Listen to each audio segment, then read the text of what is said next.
आप सभी को जय मसीह की। प्रभु आप सभी को बहुत आशीष दे। आप सभी से प्लीज़ रिक्वेस्ट है कि आप इस वीडियो को पूरा ज़रूर देखना ताकि आप अपनी बुलाहट को पूरा करो। और परमेश्वर ने आपको धरती पर किस लिए भेजा है और आपको किस लिए बुलाया है, परमेश्वर ने आपको किस लिए चुना है और आपको क्या करना है, ये सब बातें आप जान पाओ। और परमेश्वर किन दो बातों से नफरत करता है और शैतान किन दो जलते हुए तीरों को मनुष्य की ओर फेंकता है जिससे कि वो परमेश्वर की बुलाहट से मनुष्य को भटका दे। तो इन बातों को पूरा जानने की कोशिश करना। शैतान के ये दो जलते हुए तीर ऐसे हैं जिनसे बचना बहुत मुश्किल है, लेकिन जो परमेश्वर की सच्चाई, खराई, पवित्रताई में चलते हैं और उसकी आज्ञा का पालन करते हैं, उसकी बातों को मानते हैं और जो आत्मा के चलाए चलते हैं, वो तो शैतान का सर भी कुचल देगा और उसका तीर का भी कोई असर नहीं होगा। क्योंकि लिखा है कि पहले परमेश्वर के अधीन हो जाओ, फिर शैतान का सामना करो, तब वो तुम्हारे सामने से भाग जाएगा। और विश्वास की ढाल ले लो जिससे कि हम दुष्ट के जलते हुए तीरों को बुझा सके। तो अब दुष्ट के जलते को तीरों को बुझाने से पहले हमें यह जानना है कि वो दो प्रकार के कौन से तीर हैं जो शैतान सबसे ज़्यादा इस्तेमाल करता है मनुष्य को, उसको पाप में डालने के लिए, नरक ले जाने के लिए, या परमेश्वर की बुलाहट से दूर करने के लिए, या आशीष और परमेश्वर के अनंत काल के जीवन से दूर करने के लिए, या शापित करने के लिए, या किसी भी प्रकार से मनुष्य को समस्या में डालने के लिए ताकि वो घुट घुट कर मर जाए। सब कुछ होने के बाद भी इंसान ऐसा सोचे कि मेरे पास कुछ नहीं है, अकेला महसूस करे, लास्ट में खत्म हो जाए। तो वो दो जलते हुए तीर सबसे पहला कौन से हैं, हमें ये ध्यान देना है। और शैतान बहुत चालाक है, वो टाइम वेस्ट करता है और हमें पता भी नहीं चलता है कि वो कहां से क्या कर गया, क्योंकि लिखा है कि शैतान ने भी ना यीशु मसीह को बहुत अद्भुत तरीके से भरमाया था, बहुत अद्भुत तरीके से। अगर शायद यीशु मसीह की जगह आप और मैं होते ना तो कब के भरमा लिए जाते। क्योंकि हम लोग ऐसे हैं कि हम तो सोचते आ रहे हैं हम तो सही चल रहे हैं, हम तो आज्ञा पालन कर रहे हैं, लेकिन पता ही नहीं चलता है कि कब शैतान को मौका मिल गया, कब हम आज्ञा पालन करते करते ट्रैक से बिल्कुल हट जाते हैं और पाप कर बैठते हैं और खुदा के अनुग्रह से, खुदा की आशीषों से कब दूर हो जाते हैं। फिर बाद में रोना, फिर उसके बाद वही मुसीबत, समस्या, फिर परमेश्वर को कोसना, फिर श्राप पे श्राप, फिर श्राप पे श्राप, फिर एंड में लाइफ समाप्त, बिल्कुल जीवन खत्म। ऐसे हमारे पास उदाहरण है, जीवित उदाहरण है हमारे पास ऐसे। तो आपको मालूम होगा शिमशोन के बारे में, जरा ध्यान से सुनना कि शिमशोन का जिक्र है ना न्यायों की पुस्तक में कर रखा है। शिमशोन परमेश्वर का चुना हुआ अभिषिक्त था, बहुत सामर्थी था, परमेश्वर का नाजीर था और परमेश्वर की निगाहें उस पर हर पल रहती थी और परमेश्वर का आत्मा उसके ऊपर बल से उतरता था। खुदा का आत्मा ऐसा भरता था उसको कि जब परमेश्वर का आत्मा उसके ऊपर आता था तो वो शेरों को भी फाड़ देता था और रथों को यूं ही उठाकर फेंक देता था और गधे की जबड़े की हड्डी से उसने हजारों पुरुषों को मार डाला, हजारों को, यहाँ तक कि उसको खरोच तक नहीं लगी। मतलब इतना सामर्थी था वो। क्यों? क्योंकि परमेश्वर का आत्मा उसके ऊपर बल से उतरता था और परमेश्वर की सामर्थ उस पर कायम करती थी, बल से उतरती थी, बहुत ही सामर्थी रूप से। और इसके अलावा कुछ इनको चेतावनियां दी गई थी कि कुछ ऐसे काम नहीं करने जिससे परमेश्वर का आत्मा क्रोधित हो, जैसे कि पापों से नफरत करनी है, बुराई से बैर करना है और परमेश्वर की आज्ञा का पालन करना है, परमेश्वर की सच्चाई, खराई, पवित्रताई में परमेश्वर के साथ साथ चलना है। तो ऐसी कुछ बातें थी जिसमें शिमशोन खरा नहीं रह सका। तो ऐसा हुआ, उसको एक लड़की से प्यार हुआ और वो एक लड़की के प्यार में फंस गया और शैतान ने उस लड़की के द्वारा ऐसे काम करने की कोशिश करी कि शिमशोन ने अपनी बुलाहट खो दी। अब वो कैसे हुआ? बुलाहट खोने का सबसे बड़ा रीजन क्या था कि एक गलती शिमशोन से हुई थी कि उसने अपनी ताकत का राज बता दिया था। ताकत का राज क्या था कि परमेश्वर ने शिमशोन और शिमशोन की माँ को बताया था, ये सलाह दी थी, उनको समझाया था, सिखाया था कि शिमशोन के सर पर कभी भी छुरा ना फिरे और ना ही कभी इसकी लटें काटी जाए और ना ही कभी गंजा हो। मतलब इसके बाल कभी मुड़ाने नहीं है। अगर मुड़ा दिए तो ये परमेश्वर का अभिषेक नहीं रहेगा। तो शिमशोन की ये ताकत का राज सिर्फ शिमशोन ही जानता था और उसकी माँ जानती थी। तो हुआ कुछ ऐसा, तो वह एक जगह पर गया था जिसका नाम था गाजा। तो बहुत सारे लोग शिमशोन को जानते थे, उसकी ताकत के बारे में जानते थे और वहां पर है ना उसको एक वेश्या मिली जिसका नाम था दलीला। उसको उस लड़की से प्यार हुआ और उस लड़की से प्यार होने के कारण वहां के लोगों ने शिमशोन को भरमाने की कोशिश करी। उस लड़की के द्वारा लड़की को इस्तेमाल किया एक हथियार के रूप में, ताकि क्योंकि शिमशोन उस लड़की से प्यार करता था और वो लोग शिमशोन को मारना चाहते थे, तो उन लोगों ने एक साजिश रची कि शिमशोन की ताकत का राज क्या है इस लड़की के द्वारा पता चल पाएगा, इस लड़की को पकड़ो, इस लड़की के द्वारा शिमशोन की ताकत का राज खुल जाएगा। तो उस लड़की से उन्होंने पकड़कर उसको पूछ कर कहा, उसको फुसलाकर कहा कि तू हमें बता उसके मतलब शिमशोन के महाबल का भेद क्या है, तुझे तो मालूम होगा ना, और कौन सा उपाय करके हम उस पर ऐसे प्रबल हो जाएं कि उसे बांध कर दबा कर रख दे और तब हम तुझे 1100 टुकड़े चांदी देंगे। तू अगर हमें सच बता देगी, क्योंकि तू तो शिमशोन को जानती है, अगर तू हमें उसकी ताकत का राज बताएगी तो हम तुझे चांदी के 1100 टुकड़े देंगे। फिर उसके बाद वो दलीला नाम की लड़की जो शिमशोन को मतलब फंसा कर रखा था उसने शिमशोन के पास आकर कहा, मुझे बता कि तेरे बड़े बल का भेद क्या है और किस रीति से कोई तुझे बांध कर दबा रख सकता है। शिमशोन ने उससे कहा, यदि मैं 7 ऐसी नई तातों से बांधा जाऊं जो सुखाई न गई हो तो मेरा बल घट जाएगा और मैं साधारण मनुष्य के समान हो जाऊंगा। तो मतलब शिमशोन से जब उस लड़की ने पहली बार उसकी ताकत का राज पूछा तो शिमशोन ने उसको पहली बार में मतलब मूर्ख बनाने की कोशिश करी। शिमशोन ने अपनी हकीकत नहीं बताई। पहली बार में उससे झूठ कहा और दूसरी बार भी तब दलीला ने उससे पूछा तो दूसरी बार शिमशोन ने उसको क्या आंसर दिया। कहा कि दलीला ने शिमशोन से कहा, सुन, तूने तो मुझसे छल किया और झूठ कहा है, अब मुझे बता दे कि तू किस वस्तु से बन सकता है।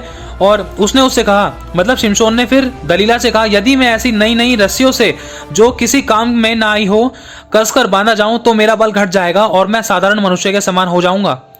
तो फिर उसके बाद भी ये वाला एक तरीका अपनाने के बाद भी शिमशोन को लोग ना मार सके। जैसा पहला एजेंडा अपनाया था वैसे ही दूसरा अपनाने की कोशिश करी और फिर पहली बार में भी जब उसको बांधने की कोशिश करी थी तो वो नहीं बांध पाए थे। वहाँ के लोग, वहाँ के पलिसी बांध ही नहीं पाए थे। अगर बांधने की कोशिश करी थी तो उसने सारी नई तातों को तोड़ दिया था और दूसरी बार में नई रस्सियों को तोड़ दिया था।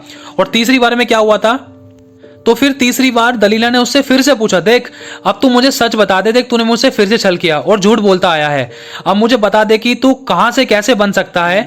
उसने कहा, मतलब शिमशोन ने फिर दलीला को कहा कि यदि तू मेरे सिर की 7 लटे ताने में बुने तो बन सकूंगा। अतः उसने उसे खूंटी से जकड़ा। तब उसने कहा, हे शिमशोन, परिस्थिति तेरी घात में है। तब वह नींद से चौंक उठा और खूंटी को धरने में से उखाड़कर उसे ताने समेत ले लगाया। मतलब कि परमेश्वर ने उसको ऐसा बल दिया था कि कितने भी लोग आ जाएं वो उनको यूं ही मार देता था, यूं ही उठाकर फेंक देता था, पता भी नहीं चलता था। और तीसरी बार भी जब दलीला ने उसको भरमाया था तो भी उसने अपनी हकीकत नहीं बताई थी और हकीकत जानने के लिए उसने चौथी बार और कोशिश करी। मतलब शैतान ने हार नहीं मानी। शैतान ने परमेश्वर के अभिषिक्त को गिराने के लिए अपनी पूरी ताकत लगा दी और चौथी बार में परमेश्वर का दास जो शिमशोन था वो गिर गया। अब चौथी बार में क्या हुआ, लिखा है, तब दलीला ने उससे कहा, देख तेरा मन तो मुझसे नहीं लगा, फिर तू क्यों कहता है कि मैं तुझसे प्रीति रखता हूं। मतलब एक इमोशनल ब्लैकमेल है। कुछ ऐसी परिस्थितियां आ जाती है इंसान के सामने, परमेश्वर के लोगों के सामने, कि परमेश्वर के लोग है ना इमोशनल ब्लैकमेल होकर या तो कुछ ऐसी समस्या में या तो किसी चीज का लालच में या किसी प्रकार की ऐसी बातों को लेकर इंसान टूट जाता है, या टूटता नहीं है तो किसी प्रकार के भरमाने में आ जाता है परमेश्वर का ज्ञान ना होने के कारण, अनाज्ञाकारिता करने के कारण, कि अपनी बुलाहट को खो देता है, वो भी अपनी गलती के कारण। तो आगे क्या हुआ, शैतान ने अपना पूरा जोर लगाया। लिखा है, तूने तो 3 बार मुझसे छल किया और मुझे नहीं बताया कि तेरे बड़े बल का भेद क्या है। इस प्रकार जब उसने हर दिन बातें करते करते उसको तंग किया और यहां तक हट किया कि उसकी नाक में दम आ गया। मतलब शैतान ने उस लड़की के द्वारा ऐसा काम किया, शैतान ने अपना पूरा 100% दिया परमेश्वर के अभिषिक्त को गिराने में, मतलब पाप में डालने के लिए, कि उसको नाश करने के लिए शैतान ने अपनी सारी योजनाएं लगा दी। एक न एक योजना में मनुष्य फंस ही जाता है। तो ऐसा ही शिमशोन के साथ हुआ और शिमशोन ने चौथी बार में अपनी ताकत का राज बता डाला। क्या हुआ, आगे लिखा है, तब उसने अपने मन का सारा भेद खोलकर उससे कहा, मेरे सिर पर छुरा कभी नहीं फिरा, क्योंकि मैं माँ के पेट से ही परमेश्वर का नाजीर हूं। यदि मैं मुड़ा जाऊं तो मेरा बल इतना घट जाएगा कि मैं साधारण मनुष्य के समान हो जाऊंगा। मतलब शैतान ने पूरा अपना 100% लगाया और शैतान यहाँ पर कामयाब हो गया।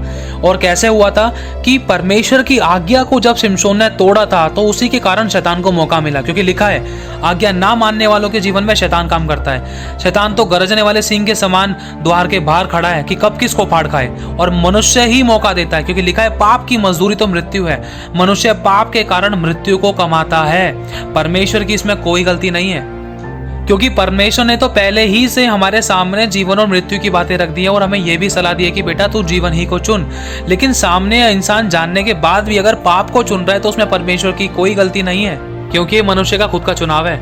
और शैतान ने शिमशोन को ऐसा फरमाया कि शिमशोन ने अपना सारा रहस्य शैतान के आगे, मतलब उस दलीला के आगे खोल डाला। और लिखा है कि यह देखकर कि उसने अपने मन का सारा भेद मुझे बता दिया है, दलीला ने फलिस्तियों के सरदारों के पास कहला भेजा। मतलब उनको बताने के लिए, भाई मेरे पास है ना शिमशोन है, शिमशोन ने मुझे अपनी ताकत का सारा राज बता दिया है और उसकी ताकत का राज ये है, ये इस तरीके से बांधकर मरा जा सकता है। तो अब क्या हुआ, लिखा है कि अब की बार में फिर आओ, अब की बार तुम यहाँ पर दोबारा से आओ अपने लोगों को लेकर, क्योंकि उसने अपने मन का सारा भेद मुझे बता दिया है। तब फलिस्तियों के सरदार हाथ में रुपया लिए हुए उसके पास गए। तब उसने उसको अपने घुटनों पर सुला रखा था। मतलब शिमशोन उस दलीला के घुटनों पर सो रखा था और फलिस्ती और सरदार हाथ में रुपये लेकर गए थे, चांदी की गठरी, चांदी के मतलब टुकड़े लेकर गए थे, क्योंकि दलीला को रिश्वत दी थी कि भाई दलीला तू उसकी ताकत का राज हमें बता दे, तुझे हम इतना पैसा देंगे। तो दलीला ने वही किया और उसको अपने घुटनों पर सुला रखा था और एक मनुष्य बुलवाकर उसके सिर की 7 लटें मुड़वा डाली और वह उसको दबाने लगी और वह निर्बल हो गया। तब उसने कहा, हे शिमशोन, पलिश्ती तेरी हाथ में है। तब वह चौंक कर सोचने लगा, मतलब शिमशोन तो वैसे ही सोच रहा था कि भाई जैसे 3 बार मैंने इनको झिड़का है, उठाकर पटका है, तो इस बार भी मैं इनको उठाकर पटक दूंगा। लेकिन शिमशोन बहुत बड़ी भूल में था, क्योंकि शिमशोन ने वो कर दिया था जिस बात के लिए परमेश्वर ने उसको मना किया था। कई बार तो हम सोचते हैं कि हम परमेश्वर की बहुत अधीनता में चल रहे हैं, आज्ञा पालन में चल रहे हैं, मैं तो फास्टिंग रखी है, मैं तो परमेश्वर की आज्ञा का पालन कर रहा हूँ, वचनों में चल रहा हूँ, आराधना कर रहा हूँ, प्रार्थना कर रहा हूँ, और हमें लगता ही नहीं है कि हम जाने अनजाने में परमेश्वर के वचन के विरुद्ध पाप कर बैठते हैं। लिखा है कि मैं पहले के समान बाहर जाकर झटकूंगा। ये शिमशोन को लग रहा था मैं फिर से इनको उठाकर पटक दूंगा, इन्होंने मुझे फिर से बांध तो रखा है, घेर तो रखा है, लेकिन ये मुझे मार नहीं पाएंगे। लेकिन शिमशोन की सर के बालों को बिल्कुल काट दिया था और उसको गंजा कर दिया था, ये बात वो नहीं जानता था। और लिखा है वह तो ना जानता था कि यहोवा उसके पास से चला गया है। मतलब कि इंसान को पता ही नहीं चलेगा जब वो पाप कर बैठता है, परमेश्वर की आज्ञा को तोड़ डालता है, और जिस बात के लिए परमेश्वर ने मनुष्य को मना कर रखा है, अगर वो मनुष्य परमेश्वर की आज्ञा को तोड़कर वही काम करता है जिसके लिए परमेश्वर नफरत करता है, जिस बात से परमेश्वर घृणा करता है, जिस बात के लिए परमेश्वर ने मना कर रखा है, तो परमेश्वर का वचन कहता है कि वो शिमशोन के पास से चला गया। ऑन द स्पॉट परमेश्वर का आत्मा उसके पास से अपने आप चला गया, और शिमशोन को पता भी नहीं था, क्योंकि यहाँ पर साफ लिखा है कि शिमशोन तो नहीं जानता था कि यहोवा उसके पास से चला गया है। आपको मालूम होगा जब बचाने वाले ने अपना हाथ हटा ली तो मारने वाले ही हैं सारे, और दूसरा बचाने वाला कोई है ही नहीं अपने सिवाय परमेश्वर के। तो मनुष्य कभी कभी सोचता है कि भाई परमेश्वर मेरे साथ है, परमेश्वर तो मुझे बचा लेगा, ये हम सोचते हैं। लेकिन परमेश्वर का वचन क्या कहता है? परमेश्वर उसी की ओर दृष्टि करेगा जिसका मन परमेश्वर की ओर निष्कपट होगा, जो पवित्रता सच्चाई खराई में होगा। परमेश्वर का वचन तो ये कहता है। लेकिन कभी कभी हम ऐसे अंधविश्वास में डूब जाते हैं, हम सोचते हैं हम चाहे जितना मर्जी पाप कर ले, परमेश्वर हमारी मदद करेगा, हमें पाप से क्षमा करेगा, हमें बचा लेगा। लेकिन आगे लिखा है, तब पलिश्तियों ने उसको पकड़कर उसकी आंखें फोड़ दी। जिसके सर पे से परमेश्वर का हाथ हट जाता है ना, उसकी हालत क्या होती है, इस बात का ध्यान रखना। देखो आगे लिखा है कि उसकी आंखें फोड़ डाली और उसे गाजा को ले जाकर पीतल की बेड़ियों से जकड़ दिया, और वह बंदी गृह में चक्की पीसने लगा। उसके सिर के बाल मुड़ जाने के बाद फिर बढ़ने लगे। मतलब जिसके पास से परमेश्वर का हाथ हट जाता है ना, और जिसके पास से परमेश्वर चला जाता है, आपको मालूम होगा जब पवित्र आत्मा आता है तो पवित्र आत्मा के आने की आवाज़ होती है, लेकिन जाने की आवाज़ नहीं होती। पवित्र आत्मा जब आता है तो इंसान आहें भर भर कर प्रार्थना करता है और अन्य भाषाएं बोलता है और पवित्र आत्मा की सामर्थ्य से भर जाता है। अगर पवित्र आत्मा आता है तो बड़े बड़े चिन्ह चमत्कार होते हैं, विश्वास के द्वारा चमत्कार होते हैं, यीशु का नाम लेने के द्वारा चमत्कार होते हैं। क्योंकि पवित्रता ही काम करती है। लेकिन पवित्र आत्मा जब चले जाता है ना तो किसी को पता भी नहीं चलता। क्योंकि शिमशोन को भी नहीं पता था। इंसान बहुत बड़े भ्रम में रहता है, सोचता है अरे परमेश्वर तो मेरे साथ है, हम तो कर लेंगे। लेकिन अनजान रहता है, इस बात से अनजाने में रहता है कि परमेश्वर हमारे पास से चला गया है, उसको पता ही नहीं रहता है। ऐसा क्यों है? ऐसा इसीलिए है क्योंकि जिस काम के लिए परमेश्वर ने मना किया था वही काम शिमशोन ने कर दिया, व्यभिचार किया, और इसने अपनी लटें मुड़वा ली, अनाज्ञाकारिता की, परमेश्वर की कही हुई बात को नहीं माना। और इस बात को शैतान जानता था कि आगे जाकर शिमशोन बहुत बड़े बड़े काम करेगा। लेकिन शिमशोन को नष्ट करने के लिए शैतान ने बहुत गंदी योजनाएं बनाई थी। कहने का मतलब ये है कि परमेश्वर एक तरफ अपना काम करने के लिए तैयार है सामर्थ्य रूप से। आने वाले टाइम में, अंत के दिनों में परमेश्वर अपना आत्मा हर एक जन पर उड़ेलेगा, बहुत अद्भुत तरीके से काम करेगा। वो भी उन पर उड़ेलेगा जो परख में खरे निकले हैं, जो सच्चाई खराई पवित्रता में बिल्कुल स्थिर रहे हैं और जो मजबूती से बने हुए हैं। उन पर नहीं उड़ेलेगा जो ठंडे गुनगुने हो गए हैं, वरन परमेश्वर अपना आत्मा उन पर उड़ेलेगा जो सरगर्म है, जो मतलब हर एक परीक्षा में स्थिर निकले, जिन्होंने शैतान के सर को कुचला है। और दूसरी तरफ शैतान अपनी तरफ से पूरा जोर लगाने की कोशिश में है कि परमेश्वर के लोगों को कैसे गिराए। तो ये दो बातें हैं। सबसे पहली बात तो है व्यभिचार। बड़े से बड़े इंसान को, अमीर से अमीर इंसान को परमेश्वर का कितना भी सामर्थ्य अभिषिक्त हो, व्यभिचार, व्यभिचार और व्यभिचार। सबसे पहला व्यभिचार। परमेश्वर व्यभिचार से इतनी नफरत करता है, व्यभिचार ही के कारण परमेश्वर ने सदोम और अमोरा को नाश किया। तो शैतान सबसे पहले इन दो तीरों को काम में लेकर आना जानता है और चाहता है, और इन्हीं के द्वारा शैतान परमेश्वर के अभिषिक्तों को गिराने की पूरी कोशिश करता था। और कईयों को आप देखो, आपके सामने एक इतना सेट एग्जाम्पल हमारे सामने है। इस एग्जाम्पल को देखकर हम सीख सकते हैं कि शिमशोन के जीवन में शैतान ने कैसे काम किया था। लिखा है, हमारी लड़ाई किसी मांस और लहू से नहीं है, किसी मनुष्य से हमारा युद्ध नहीं है, अंधकार की ताकतों से है, जो किसी न किसी तरीके से इंसान को पाप में डालकर परमेश्वर से दूर करती है। ऐसी गंदी आत्माएं जो व्यभिचार के रूप में काम करती थी। शिमशोन के जीवन में क्या हुआ था? दलीला से लिखा है, क्योंकि उसने वेश्या को देखकर उसके पास गया, एक वेश्या के साथ उसने अपने संबंध बनाने की कोशिश करी और वेश्या से प्यार करने लगा। शिमशोन ने जब वेश्या से प्यार किया तो व्यभिचार कहलाता है, क्योंकि परमेश्वर व्यभिचार से नफरत करता है, इसीलिए परमेश्वर उसके पास से चला गया। और परमेश्वर का मतलब, बचाने वाले ने अपना हाथ हटा लिया, बचाने वाले का हाथ हट गया तो बाकी मारने के लिए ही है। तो उसका हुआ क्या फिर? बाद में उसका तमाशा बन गया और उसको मौका भी नहीं मिला। सबसे पहला शैतान का तीर है, जिसके कारण वो इंसान को गिराना चाहता है, मन से भटकाना चाहता है, आंखों से भटकाना चाहता है और विचारों से भटकाना चाहता है, दर्शनों से और स्वप्नों से भटकाना चाहता है। वो है व्यभिचार, व्यभिचार और व्यभिचार। सबसे पहला तीर उसका यही है। आपको मालूम होगा, व्यभिचार की स्पिरिट के कारण, व्यभिचार की आत्मा के कारण मनुष्य जात ने, एक लड़के जात ने अपनी सारी हदें पार कर दी हैं। यहाँ तक कि अपने भाई के साथ कर रहा है, लड़का लड़के के साथ कर रहा है, लड़की लड़की के साथ कर रही है। और एक लड़के ने अपनी माँ को नहीं छोड़ा, अपनी बहन को नहीं छोड़ा, अपने फैमिली मेंबर्स को, रिलेटिव्स को नहीं छोड़ा। यहाँ तक कि चलो मनुष्य की बात तो दूर है, यहाँ तक कि जानवरों तक को नहीं छोड़ा। तो ये कितना गंदा व्यभिचार है, जिससे परमेश्वर नफरत करता है। और सदोम और गमोरा को परमेश्वर ने व्यभिचार का सबसे बड़ा कारण था, जिसके कारण परमेश्वर ने उसको नाश किया आग और गंधक के गोले गिराकर। ये परमेश्वर की आज्ञा के विरुद्ध है और अपना परमेश्वर पवित्रता के कारण महाप्रतापी है। और आज भी आप लोग जानते हो कि स्कूल कॉलेजेस के अंदर भी, स्कूल के अंदर 6 साल की लड़कियां, 6 से भी छोटी उम्र की लड़कियां, बच्चियां प्रेग्नेंट के बारे में आपने सुना ही होगा। मतलब छोटे छोटे बच्चों के पास, जो 6ठी 7वीं में पढ़ते हैं, 5वीं में पढ़ते हैं, उनके पास सेल फोन पाए जाते हैं। कभी कोई अपने बॉयफ्रेंड से बात कर रहा है, कभी कोई गर्लफ्रेंड से बात कर रहा है, कभी किसी ने रिलेशन स्कूल में ही बना लिया, कभी घर पे बना रहा है, कभी कोई झूठ बोल के पार्टी बियर्स बार्स में जा रहे हैं, ट्यूशन बंक हो रहा है, स्कूल बंक हो रहा है, रिलेशन बना रहे हैं लोग आपस में। ये सारा व्यभिचार का ही तो स्पिरिट है। इंसान पर मनुष्य की पवित्रता को खराब करना चाहता है, जिसके कारण मनुष्य पाप करे और वो नरक जाए, सीधी बात। लेकिन मनुष्य को पाप में मजा आता है, इस बात से तो इंसान अनजान है, क्योंकि परमेश्वर का डर है ही नहीं ना। तो सबसे पहला तीर है शैतान का व्यभिचार। चाहे कोई दास हो, चाहे दासी हो, चाहे सेवक हो, चाहे वॉलेंटियर हो, चाहे कोई रक्षक हो, चाहे कोई भी काम करने वाला व्यक्ति हो, चाहे कोई भी अन्य जाति हो, हर एक व्यक्ति को इस बात से अनजान नहीं रहना है कि शैतान का सबसे बड़ा तीर व्यभिचार है। वरन इस बात को ध्यान में रखते हुए शैतान की चालों से हमें कभी अनजान नहीं रहना है, वरन शैतान के सर को कुचलना है, या तो टीवी के द्वारा, या तो फोन के द्वारा, या तो वीडियोस के द्वारा, या तो चैटिंग के द्वारा, या तो एड्स के द्वारा, या तो गंदी गेम्स के द्वारा शैतान काम करता था। अगर सब चीज भी नहीं, ये सब चीजें भी नहीं है ना, तो गंदी बातों के द्वारा शैतान काम करता था, गलत नजर के द्वारा शैतान काम करता था। परमेश्वर का वचन कहता है कि जैसा तू मन में सोचता है वैसा तू है। और यीशु ने कह भी दिया था पहाड़ी उपदेश में, लिखा है मत्ती के अध्याय में, कि अगर तुमने किसी स्त्री के बारे में गलत सोच भी लिया तो पाप कर दिया। छूना तो बहुत दूर की बात है। और एक तरफ यह भी लिखा है कि कोई पराई स्त्री को छुएगा तो वो दंड से ना बचेगा।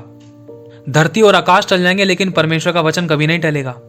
अब हम जानेंगे कि शैतान दूसरा तीर कौन सा इस्तेमाल करता था, कि परमेश्वर की बुलाहट, जो परमेश्वर ने अपनी बुलाहट वो एक मनुष्य को दी है, कि मनुष्य उस बुलाहट को पूरा करके परमेश्वर के राज्य को बढ़ाए और उस बुलाहट में सिद्ध हो जाए। तो वो बुलाहट को खराब करने के लिए शैतान ने दूसरा तीर कौन सा अपना रखा है, इस तीर के बारे में जानेंगे। मतलब जब सुलेमान ने परमेश्वर से सिर्फ बुद्धि मांगी, ज्ञान और समझ मांगा, तो परमेश्वर ने इस बात से प्रसन्न होने के कारण सुलेमान को इतना सब कुछ और एक्स्ट्रा में गिफ्ट में उसको दे दिया।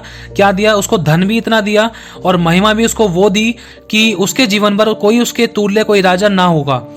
और इसके आगे लिखा है, फिर यदि तू अपने पिता दाऊद के समान मेरे मार्गों में चलता हुआ मेरी विधियों और आज्ञाओं को मानता रहेगा तो मैं तेरी आयु को बढ़ाऊंगा। मतलब एक आज्ञा दी है और विधियां बताई हैं, अगर तू मेरी आज्ञा और विधियों का पालन करता रहेगा तो मैं तेरी आयु को बढ़ाऊंगा।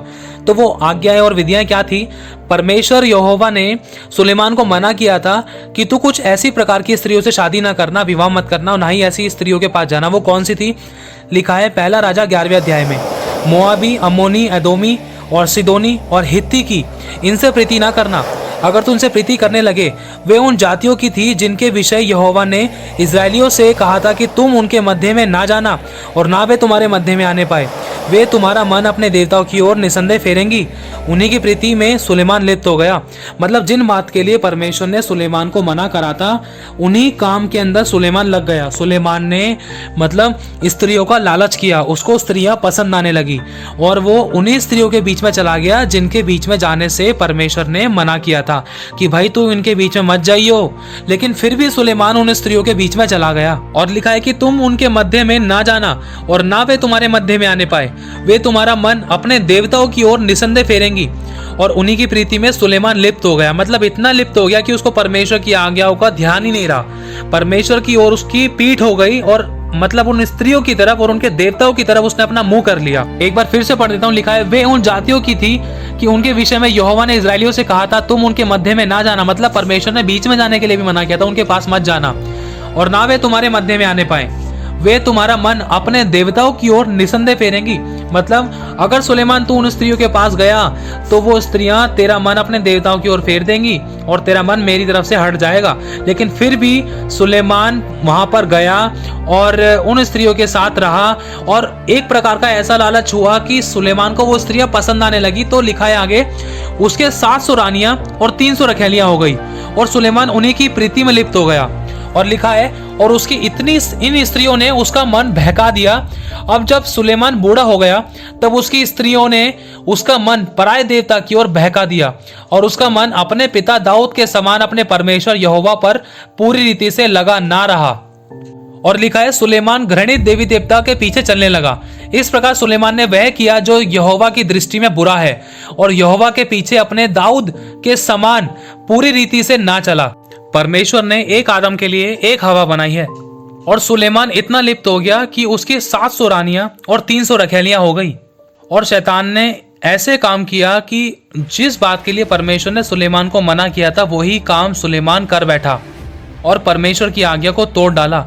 मतलब जीवित परमेश्वर का हाथ अपने सर पे से हटा दिया। और लिखा है 11 का 9वीं आयत में, पहला राजा 11 का 9 में लिखा है तब यहोवा ने सुलेमान पर क्रोध किया क्योंकि उसका मन इजराइल के परमेश्वर यहोवा से फिर गया था, जिसने 2 बार उसको दर्शन दिया था।